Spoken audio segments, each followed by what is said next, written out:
Fiancée took a break to tour Europe with her college friends, so I canceled the wedding. All right, here goes nothing. So me and Sarah had been together for about 5 years, engaged for almost 3. Things were going all right, or at least I thought they were. We had a wedding date set, everything was booked, and I was under the impression we were on the same page. Guess I was wrong about that. See, about 6 weeks ago, she tells me she's going on this trip to Europe with her old college friends. It was like a trip of a lifetime kind of deal, or whatever she called it. I was fine with it. I mean, it wasn't like I was going to stop her from going on a trip with her friends, right? In fact, I even drove her to the airport, helped her with her bags, gave her a kiss goodbye, and wished her a fun time. That's when she hit me with it, the whole, we need to take a break thing. Now, it wasn't like she said, let's sit down and talk about things. Nope. She just drops it on me as we're walking to the security line like it's no big deal. I remember thinking, what the hell do you mean, a break? But before I could even respond or ask questions, she's off in the line, waving goodbye, and that was it. I didn't even process it fully at first. I got back in the car and drove home, thinking it was maybe some weird comment she made because she was nervous about the trip. But then I started calling her, just to check in. And guess what? Blocked. Like, straight up blocked on everything. I couldn't call her, text her, nothing. I checked social media to see if maybe she posted something or gave an update on her trip. Blocked there too. That's when it started to sink in that this whole break thing wasn't some casual comment. She meant it. She really just left for Europe and decided to cut me off without even talking about it. I tried to give it a few days. Maybe she'd calm down. Maybe she'd realize she was being ridiculous. But after 5 days of complete silence, I was done. I made up my mind right then and there. The wedding was off. And you know what? I felt good about that decision. Why should I be with someone who thinks they can just walk away whenever they feel like it? I wasn't going to sit around and wait for her to decide when she was ready to be in a relationship again. Hell no. She made her choice, so I made mine. I canceled everything. The venue, the catering, the flowers, whatever we had planned for the wedding, I pulled the plug. And then, I took it one step further and decided she wasn't moving in with me either, which was supposed to happen in March. Nope, she could figure out her living situation when she got back from her little vacation because it wasn't going to be with me. Weeks went by, and I didn't hear a word from her. Not a single message, not a call, nothing. Then, one day out of nowhere, she calls me. I didn't even know it was her at first because she must have used a different number or something. She says she's getting back on Thursday morning, gives me her flight details like I'm supposed to care, and acts like everything is just fine, like she didn't ghost me for 6 weeks. I paused for a second and then said, "What's that got to do with me?" And man, the silence on the other end of the phone was golden. She didn't know how to respond. I didn't give her a chance to explain either. I blocked her, just like she did to me, and that was the end of it. Or at least I thought it was. Later that day, I figured it was time to let people know what was up, especially since the wedding was off and all. We had a group chat with some of our friends and family, so I just posted a quick message saying, "Hey, just letting everyone know the wedding is canceled, and so is our relationship." I didn't think it would blow up like it did, but man, people had questions. Everyone started asking what happened, so I laid it out for them. I told them how Sarah went off to Europe, decided we needed a break without even asking me, and then blocked me for 6 weeks. They were all pretty shocked. Some people were even mad on my behalf, which honestly felt kind of nice. You never really know how people will react when you drop news like that, but it was good to have some support. Around 2 p.m., Sarah finally decided to chime in. She didn't say much at first. Just asked me to call her so we could talk about everything. I wasn't having it. I told her we could talk right there in the group chat if she wanted to explain herself. She didn't like that, though. Said something like, "This is between us, not for everyone else." Yeah, no. She made this public the second she walked out of my life without a word. She tried messaging me a few more times, but I just kept it short. I wasn't in the mood to listen to her excuses. By 6 p.m., she was begging me to pick her up from the airport so we could talk this out. Like, seriously? As if nothing had happened? I told her straight up, that was your plan, not mine. None of this was my plan. And I meant it. I wasn't going to go running to the airport like some fool after everything she pulled. To be honest, part of me was still waiting for her to drop some kind of explanation that would make it all make sense. I guess I wanted to believe there was a reason, something that would justify why she treated me like this. But as the hours went by, I realized there wasn't going to be a reason. She wasn't going to come back with some grand apology or tell me there was some misunderstanding. She made her choice, and I had to live with that. So the next few days, I focused on getting my life back on track. I wasn't about to let this ruin me. I started going through our shared accounts, making sure everything was split up, and yeah, I changed the locks on my apartment.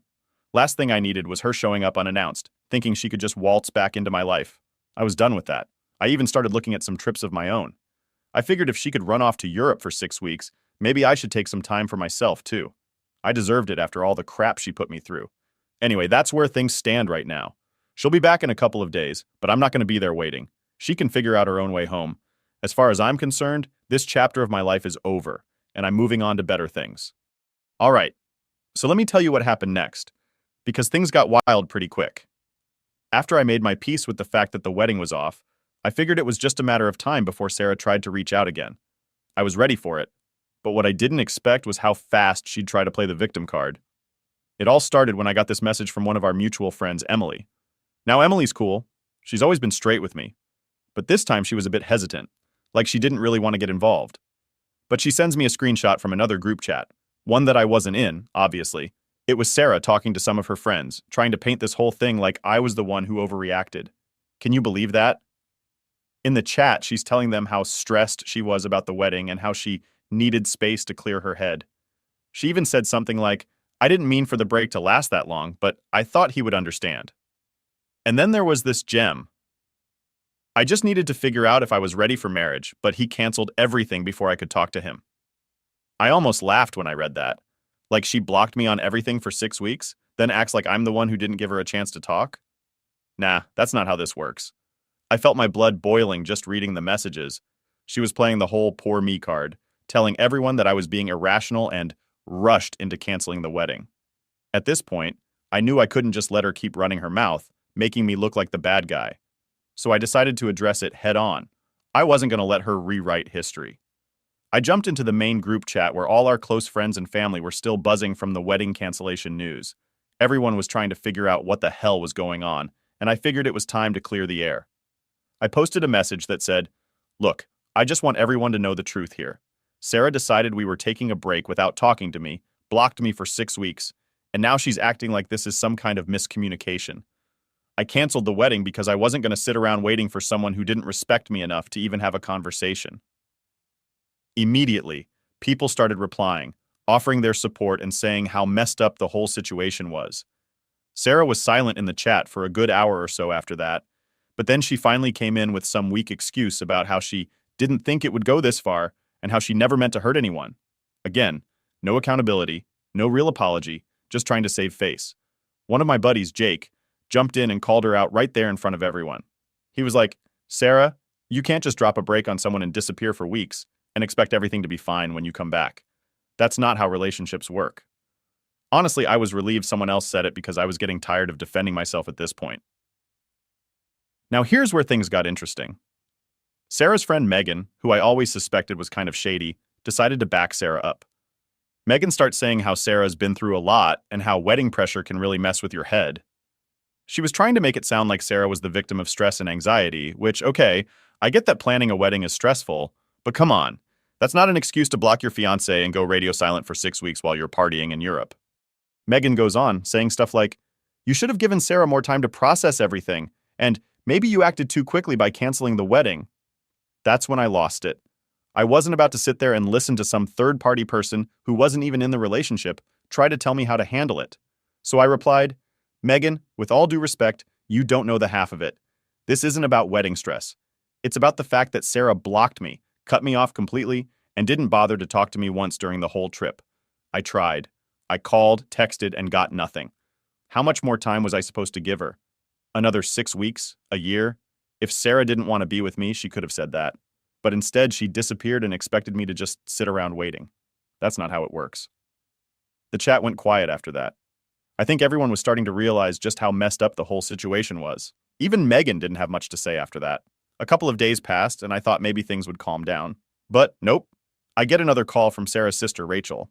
Now, Rachel and I had always gotten along pretty well, so I figured maybe she was calling to check in or something. But as soon as I answered, she went straight into, "Why did you cancel the wedding without talking to Sarah first?" I was stunned. I didn't expect Rachel to take Sarah's side, especially after everything. I told her, "Rachel, your sister blocked me. How was I supposed to talk to her when she literally cut me off?" Rachel didn't really have an answer to that, but she kept pushing, saying Sarah was heartbroken and that I should have waited for her to come back and talk things through. At that point, I had enough. I told Rachel straight up, "Look, I get that you want to defend your sister, but what she did was wrong. She didn't give me any say in the whole break thing, and I'm not going to wait around for someone who doesn't respect me. If Sarah wants to explain herself, she knows how to reach me. But I'm not going to be the one to fix this." Rachel tried to say more, but I just told her I had to go and hung up. I wasn't about to keep having the same conversation with every single person Sarah sent my way. That night, I got another message from Sarah. This time, she was apologizing. Well, sort of. She said she was sorry for how things went down, but didn't take any responsibility for the choices she made. It was one of those half apologies where she tried to make it sound like we were both at fault. I didn't reply. There was no point. She'd made her bed, and now she had to lie in it. I wasn't going to go back and forth with her anymore. After that, I made sure to block her everywhere again, just to make sure there wouldn't be any more drama. I wasn't interested in hearing her excuses or letting her drag this out any longer. At the end of the day, I realized something. I dodged a bullet. If this is how Sarah acted when things got tough, I can't even imagine what it would have been like to be married to her. I felt bad for the time we wasted, but I was glad it ended before it got any worse. Now I could move on, and that's exactly what I plan to do. Update 1. All right. So after all the drama with Sarah and her trying to guilt trip me into reconsidering the wedding, which by the way didn't work, I thought things would quiet down for a bit. But nope, not in my life. Turns out, I had way more coming my way than I could have expected. About a week after I blocked Sarah for the last time, I get this random call from a number I didn't recognize. I almost didn't answer it because at this point, I wasn't in the mood for more drama. But for some reason, I picked up. And guess who it was? Sarah's mom. Yeah, her mom. Like, what the hell? Now, Sarah's mom, Lisa, had always been one of those people who was super sweet to your face, but you could tell she had this whole passive-aggressive vibe just under the surface. She was the type of person who would give you a compliment, but somehow, it felt like an insult. You know what I mean? Anyway, Lisa starts off the conversation all friendly, like nothing had happened. "Hi, sweetheart. How are you doing?" she says, like we hadn't just canceled a wedding and blocked her daughter from my life. I wasn't about to play games, so I kept it short. "I'm fine, Lisa. What's going on?" That's when she starts with the whole guilt trip. She says, "Oh, we were so looking forward to the wedding, and this whole thing has really devastated Sarah. You know she's been crying every day since she got back, right? She's just been a mess." Now, I wasn't about to let her make me feel bad for Sarah, not after everything she pulled, so I told her straight up, "Lisa, I'm sorry Sarah's upset, but she made her choices. I didn't call off the wedding for no reason." And then, Lisa hits me with this. "Well, maybe you overreacted a bit. You know, Sarah was just nervous about the whole thing, and sometimes people make mistakes when they're stressed. Don't you think you should give her a second chance?" I couldn't believe what I was hearing. I mean, she was acting like Sarah blocking me for 6 weeks and disappearing was just a minor mistake. I wasn't having it. "Lisa," I said, "this wasn't just nerves. She literally blocked me on everything and went off to Europe without saying a word. That's not something you just brush off. If Sarah was having doubts, she should have talked to me, not shut me out." But Lisa wasn't done yet. Oh no. She kept pushing. "I know it seems bad, but think about all the years you've been together. You've had such a good relationship. Don't you want to try and save it? I'm sure once Sarah explains everything, you'll understand." At this point, I was getting pretty annoyed. It was like Lisa wasn't even listening to what I was saying. She was so focused on getting me to take Sarah back that she wasn't considering how I felt. I took a deep breath, trying to stay calm, and said, "Lisa, with all due respect, Sarah had 6 weeks to reach out to me, and she didn't. I've already made up my mind. The wedding is off, and that's final." I thought that would be the end of it, but Lisa wasn't done yet. She goes, "Well, if you won't talk to Sarah, at least come over for dinner so we can talk as a family. Maybe we can work through this together." I was speechless. She was inviting me to their family dinner, like this was some kind of minor argument that could be solved over a plate of spaghetti. I knew this wasn't going anywhere, so I told her, "Thanks for the offer, but I think it's best if we all just move on." And with that, I hung up. You'd think that would be the end of it, right? Wrong. The next day, I get a message from Sarah's dad. Now let me tell you, her dad, Tom, is one of those old school guys who thinks he's always right. He's never really liked me, but he tolerated me because Sarah and I were together. So when I saw the message from him, I knew it wasn't going to be a friendly chat. He basically laid into me, saying how I was throwing away a good thing and that I was ruining Sarah's life by not giving her a chance to explain. He even said something like, "Men don't act like this. You should be standing by your fiancée, not running at the first sign of trouble." That really pissed me off. I mean, I was standing by Sarah for years, and this is how I get treated? I didn't reply to Tom's message because I knew it would just turn into a pointless argument, and honestly, I was over it. But that wasn't the worst part. A couple of days later, I get a message from Sarah. She used some other number to reach out, and it was a long message, like multiple paragraphs long. She went on about how she was sorry for everything, how she didn't mean to hurt me, and how she realized she made a mistake. She said she was confused about the wedding and needed time to think but didn't know how to tell me, so she panicked and blocked me. Then she dropped the big one. She said she still wanted to get married. Yeah, you read that right. After all of this, after blocking me, ghosting me for 6 weeks, and trying to blame it all on wedding nerves, she still wanted to marry me. It was like she was living in some fantasy where everything could just go back to normal with a simple apology. I sat there staring at the message for a while, not really knowing what to say. Part of me was still angry. No, actually, most of me was still angry. But there was a small part of me that felt, I don't know, sad, I guess. Like, we'd spent years together and this is how it all ended. It wasn't how I pictured things going, that's for sure. But the more I thought about it, the more I realized that this wasn't something I could forgive. It wasn't just about the wedding or the trip to Europe. It was about trust. Sarah had broken that trust, and no amount of apologies or explanations was going to fix it. I couldn't marry someone who thought it was okay to just disappear when things got tough, so I did what I should have done from the start. I blocked the number she used to text me, deleted the message, and moved on. For real this time. After all of that, I felt like a weight had been lifted off my shoulders. I wasn't tied down by Sarah's guilt trips or her family's pressure anymore. I could finally focus on myself and what I wanted for the future. And honestly, it felt pretty damn good. Update 2. Alright, so you'd think after I blocked Sarah and her family again, things would finally settle down, right? Wrong. Of course not. Because that would be too easy. I swear, it's like they just couldn't let go of the fact that the wedding was off, and they kept coming at me from every angle, like they were trying to wear me down or something. Spoiler, it didn't work.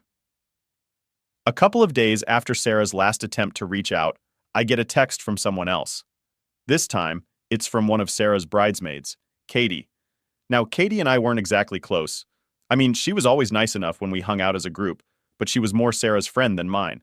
So when I saw her name pop up, I was immediately suspicious. The text started off innocent enough. She was asking how I was doing, saying she'd heard about the breakup, blah, blah, blah.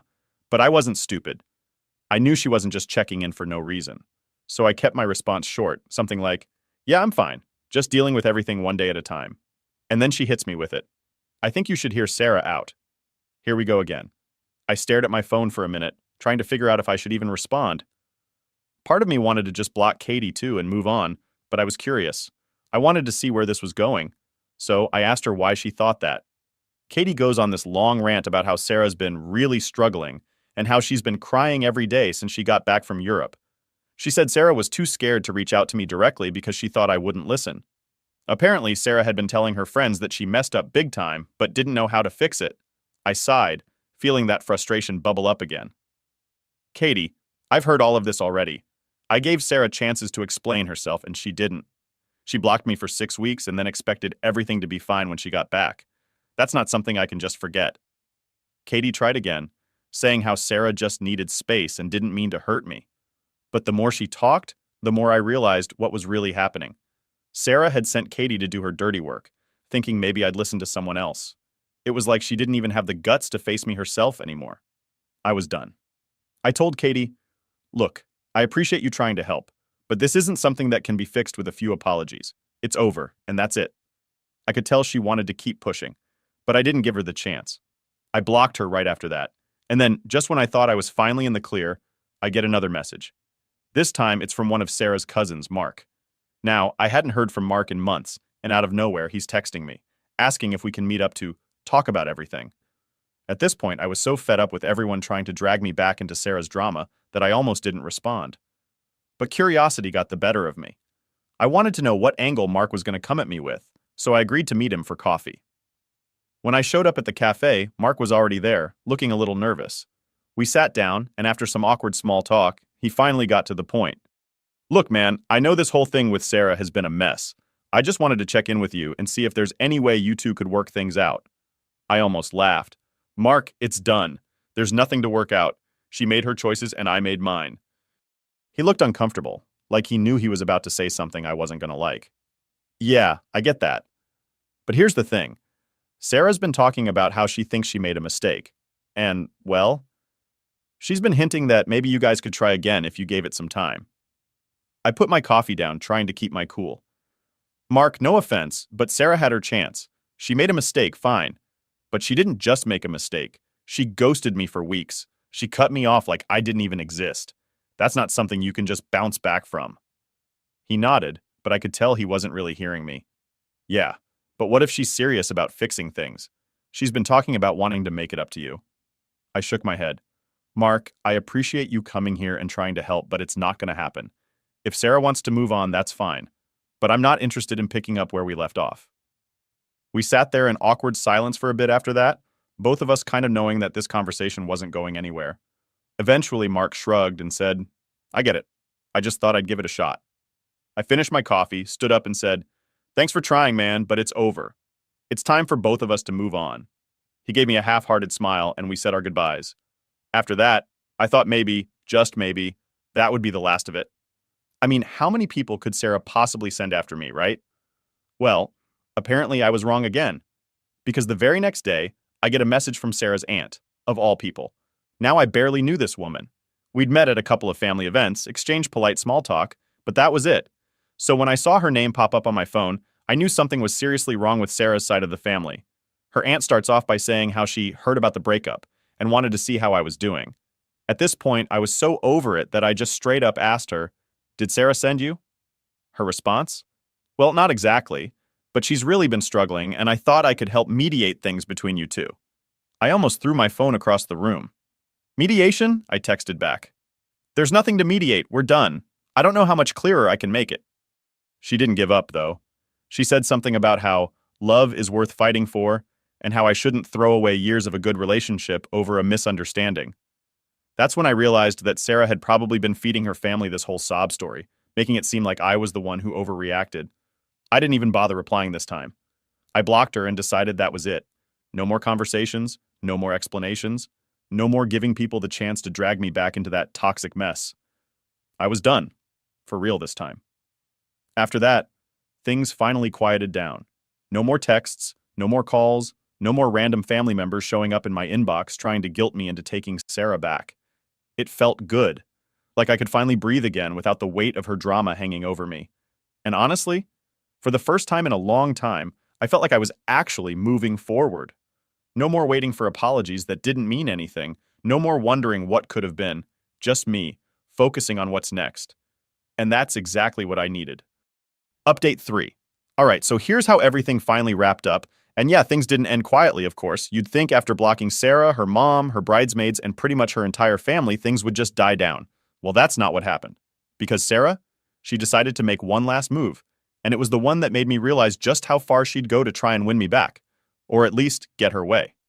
So about a month after everything went down, I get this letter in the mail. Yep, a literal letter, like it's the 1800s or something. I almost didn't open it because who even sends letters anymore? But the handwriting looked familiar, and I figured, why not? Maybe it was some final attempt from Sarah, but honestly, I wasn't expecting anything too crazy. Boy, was I wrong. I opened the letter, and it was this long, handwritten message from Sarah, like pages long. She poured her heart out, saying she missed me, she regretted everything, blah, blah, blah. But here's the kicker. Wait, I can't say that. Here's the wild part. She didn't just say she was sorry. She started talking about how she wanted to meet up again and how she still had the key to my apartment. Let me repeat that.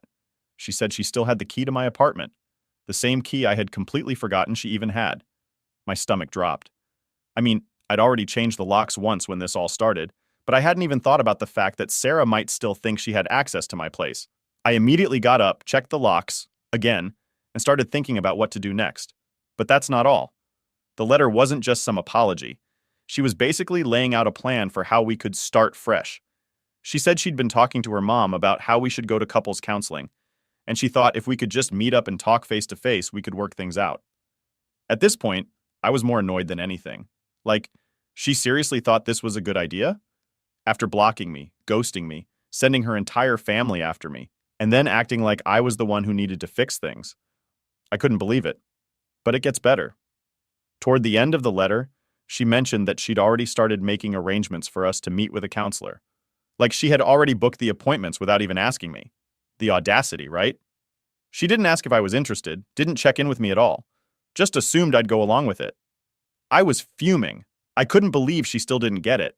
After everything, she was still trying to control the situation, still trying to get me to bend to her will. It was like she thought if she just planned everything out, I'd eventually give in. So I sat down and wrote her a letter back. I figured if she wanted to play the old-fashioned game of sending letters, I'd go along with it one last time. But this time, I made things clear. I told her in no uncertain terms that we were done. There was no counseling, no second chances, no meeting up to talk.